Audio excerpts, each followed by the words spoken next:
मैं सबसे पहले कश्मीर की बात करूंगा मान्यवर।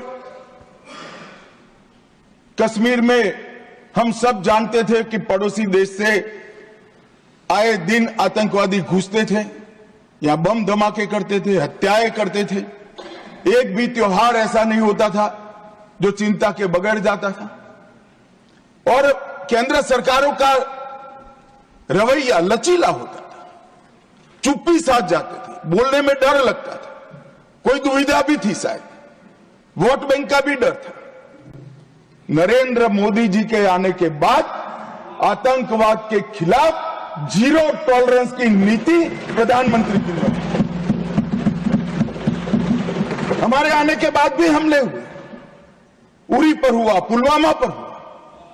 पहले हमले होते थे, कुछ नहीं होता था, कोई कुछ नहीं बोलता था, जवाब नहीं दिए जाते थे और लोग भूल जाते थे। दिल्ली के अखबारों में कोने में कहीं छपता था, आज 60 लोग शहीद हो गए, मारे गए, बम धमाका हुआ। मगर कोई संवेदना तक समाप्त हो जाए वहां तक चीजें लिंगरिंग रहती गई, लिंगरिंग रहती गई, लिंगरिंग रहती। मोदी जी के आने के बाद उरी और पुलवामा में हमला हुआ। 10 ही दिन में पाकिस्तान के घर में घुसकर सर्जिकल स्ट्राइक और एयर स्ट्राइक कर जवाब दिया।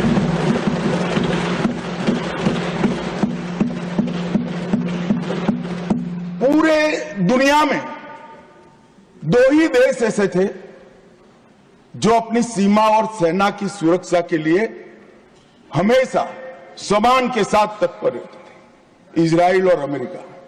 वो 2 देशों की सूची में मेरे महान भारत का नाम जोड़ने का काम नरेंद्र मोदी,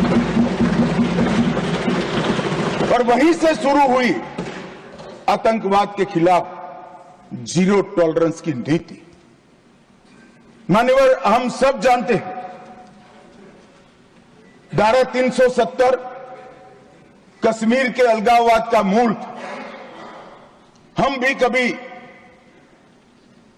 अलग हो सकते थे, ये भाव के बीच धारा 370 के अंदर डाले गए थे।